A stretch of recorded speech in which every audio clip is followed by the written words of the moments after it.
Bismillahirrahmanirrahim. Assalamualaikum warahmatullahi wabarakatuh. Selamat siang, Pak Zainal, selaku dosen mata kuliah Teknik Fondasi. Izinkan kami dari kelompok 3 ingin memaparkan materi yang sudah kami buat terkait daya dukung tanah.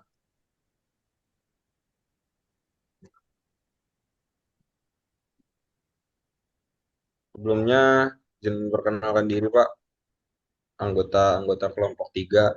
Itu ada saya sendiri, Muhammad Hasan Adriane, rekan saya Andika Syagian, Radina Narhapsari, serta Syifa Lutfiana.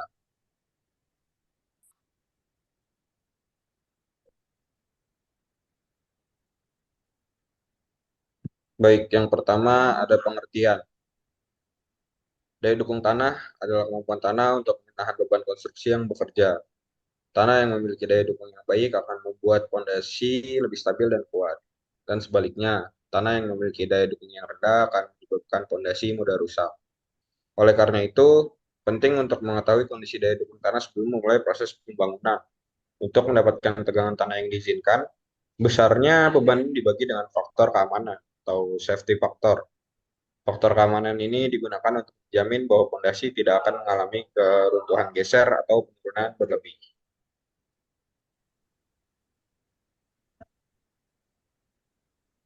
Slide berikutnya akan dilanjutkan oleh rekan saya. Baik, yang selanjutnya itu faktor yang mempengaruhi daya dukung tanah. Yang pertama itu ada komposisi tanah. Komposisi tanah seperti ukuran partikel, bentuk, dan kadar organik. Yang selanjutnya itu ada kepadatan tanah. Kepadatan tanah mengacu pada berat massa tanah. Tanah dengan kepadatan tinggi cenderung memiliki daya dukung yang lebih tinggi karena partikel-partikel tanah saling menempel erat. Yang selanjutnya itu ada kadar air. Kadar air tanah sangat mempengaruhi daya dukung tanahnya. Tanah jenuh ini memiliki daya dukung yang lebih rendah karena air mengurangi gesekan antara partikel tanah. Yang selanjutnya adalah tekstur tanah. Tekstur tanah mengacu pada proporsi relatif partikel pasir, lanau, dan juga lempung di dalam tanah. Yang selanjutnya itu ada struktur tanah. Struktur tanah menggambarkan susunan partikel tanah menjadi agregat atau gumpalan. Tanah dengan struktur yang baik memiliki daya dukung yang lebih tinggi karena agregat saling mengikat dan menciptakan stabilitas. Kemiringan lereng. Kemiringan lereng mempengaruhi daya dukung tanah karena meningkatkan gaya geser yang bekerja pada tanah. Next.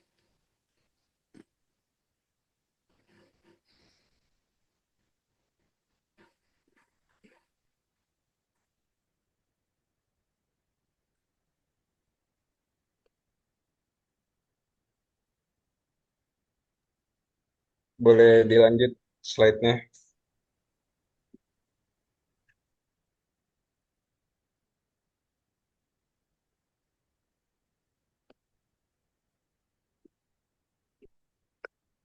Yang selanjutnya itu pengukuran daya dukung tanah.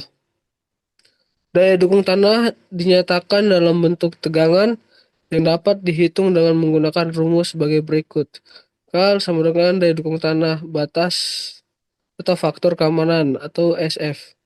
Faktor keamanan ini digunakan untuk menjamin bahwa pondasi tidak akan mengalami keruntuhan geser atau penurunan berlebih. Untuk memenuhi syarat keamanan, disarankan untuk menggunakan faktor keamanan sebesar 3. Ini sangat penting untuk mengulangi ketidaktentuan kondisi tanah dasar.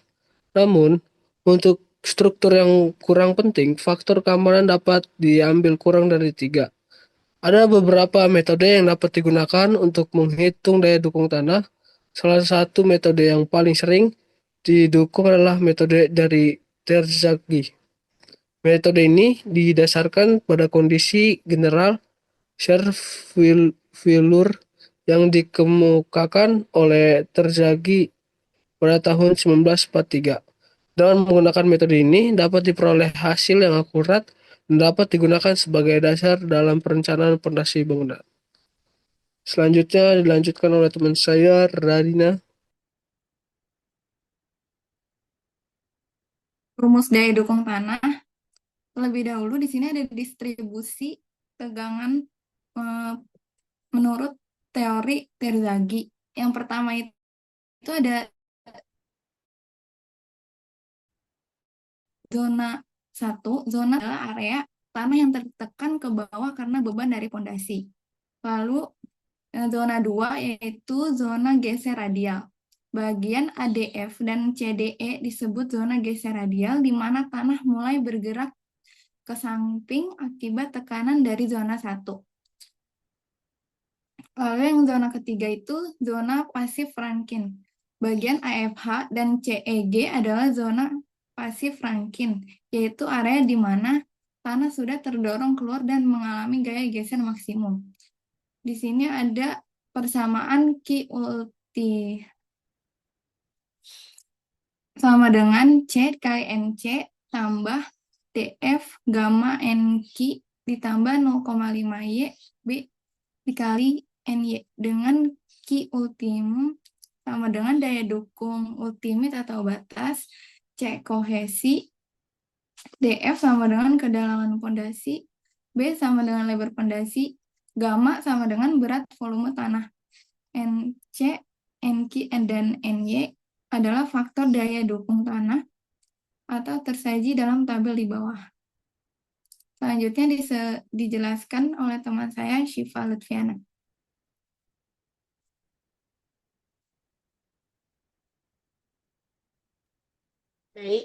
Baik, selanjutnya, menurut Terzaghi, fondasi dengan bentuk bujur sangkar dan lingkaran memiliki persamaan daya dukung batas sebagai berikut. Yang pertama, untuk fondasi bujur sangkar, yaitu Q ultimate sama dengan 1,3 C dikali NC ditambah DF dikali gamma dikali NQ ditambah 0,4 kali gamma kali B kali NY. Selanjutnya yang kedua, ada fondasi lingkaran.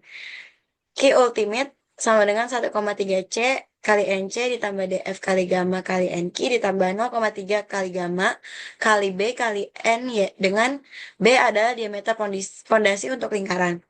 Nah, persamaan di atas ini digunakan dengan anggapan bahwa jenis keruntuhan tanah di bawah fondasi adalah keruntuhan geser umum atau general shear failure. Sedangkan untuk kondisi keruntuhan geser setempat atau local shear failure, untuk fondasi memanjang dinyatakan dengan persamaan sebagai berikut, yaitu Q aksen ultimate sama dengan C aksen dikali N aksen C ditambah DF dikali gamma dikali N aksen Q ditambah 0,5 dikali gamma dikali B dikali N aksen Y dengan C aksen sama dengan 2/3 C dan tan sama dengan 2/3. Selanjutnya, sedangkan daya dukung batas dari tanah untuk fondasi dengan bentuk bujur sangkar dan lingkaran untuk kondisi geser setempat adalah sebagai berikut. Yang pertama, untuk fondasi bujur sangkar, ada persamaan Q aksen ultimate sama dengan 1,3 C aksen dikali N aksen C ditambah DF dikali gamma dikali N aksen Q ditambah 0,4 kali gamma dikali B dikali N aksen Y.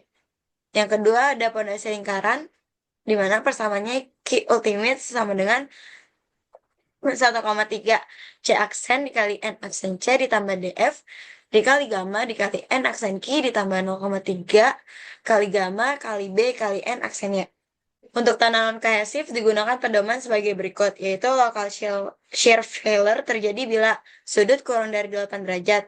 Yang kedua, local shear failure terjadi bila sudut lebih besar dari 28 derajat.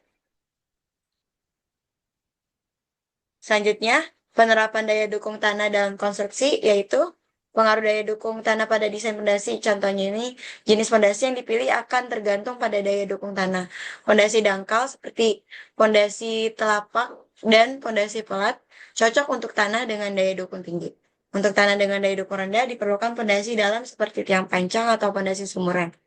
Sebagai contoh, jika tanah memiliki daya dukung rendah karena komposisi tanah yang lunak atau kandungan air yang tinggi, tiang panjang dapat digunakan untuk mentransfer beban bangunan ke lapisan tanah yang lebih dalam dan stabil.